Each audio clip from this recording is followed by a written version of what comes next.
The IT guru who set up Hillary Clinton's private email server is pleading the fifth more than 125 times at his deposition at a records lawsuit today. A Judicial Watch official says they asked Brian Pagliano all of their questions, and each time he read the same crafted statement from an index card. This, as a watchdog report finds, the former Secretary of State's email scandal has been the one controversy covered the most by ABC, CBS, and NBC so far.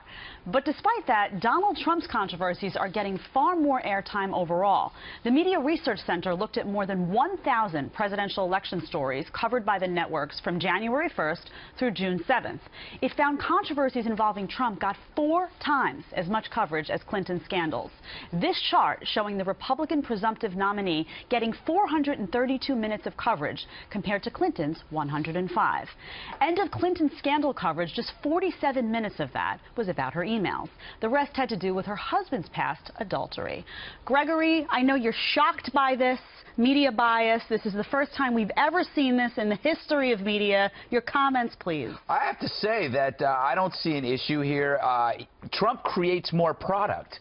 When he goes out there and he says something, it's generally explosive, and everybody, including this network, covers it. He creates more noise. He's the guy that belly flops into the public pool while Hillary Clinton sits off on the side under a tree. Nothing wrong with looking great in a bikini. Well, tell me about it. And also the adultery, that got more coverage, right? Because Trump brought that up as well. I mean, it was part of the noise that was being created. And the email. Let's remember, the email that story was broken, I believe, by the New York Times. Right. Yes, no, you're right about that. Do you think that, Kennedy, that people don't talk about the Clinton stuff because, in part, it's boring, but also because they get the sense that people don't care and have already made up their minds about her, and it's not going to really, it doesn't feel like news, it doesn't feel fresh and new? No, it's actually part of the case he makes for not having the massive fundraising outreach is he gets this earned media. He gets so much media talking about him that even though it can be negative, it certainly has worked to his advantage throughout the primary season, and yet we will see a shift.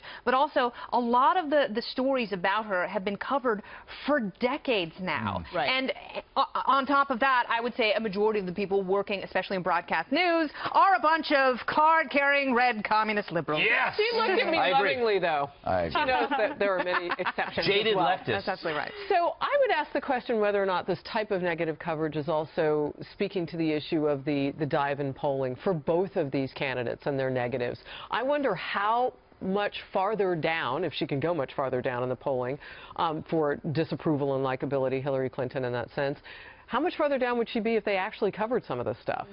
So they're both kind of down there. I think that the negative drumbeat feeds that, but with hers being relatively silenced, it's helping her to some degree. Right. You know, Sandra, on the one hand, I think she's happy that a lot of these stories don't get a lot of coverage. But on the other hand, I feel like she's looking at it and saying, I'm just not that interesting to people. People don't want to talk about me. Well, do you think she looks at that and says, you know, is there no such thing as bad news when someone's out there? I mean, Trump has said a lot of things that people say, this is nuts, and it hasn't hurt him. What I he's think out there all the time. is important to point out is the angle you just identified. And if the American people and the voters aren't demanding more information on these subjects, why is the media going to cover that? So I do believe that the American people who have gotten bored with the subject don't really think that there's anything there. There's no there with the email scandal is also the result of why we don't see the media covering that as much. I mean, Trump is more interesting. That's what it is. And he's a shiny new toy. He's a shiny new toy. Yeah. She's the toy that the kids got bored with and put under the bed. And she's the toy that got ripped and the squeak ball left. Yes. So when you squeeze it, it no longer makes a noise. I hate that. Yeah, it's the worst. I've got 12 of them at home. My goodness I can't let go of them. Well, I know you started with Brian Pagliano. Yes. Just to drop the news a little bit, Catherine Herridge, our correspondent on the story, says that he just wrapped up. He was in that deposition, the IT specialist for Hillary Clinton, took the fifth 125 times. Wow.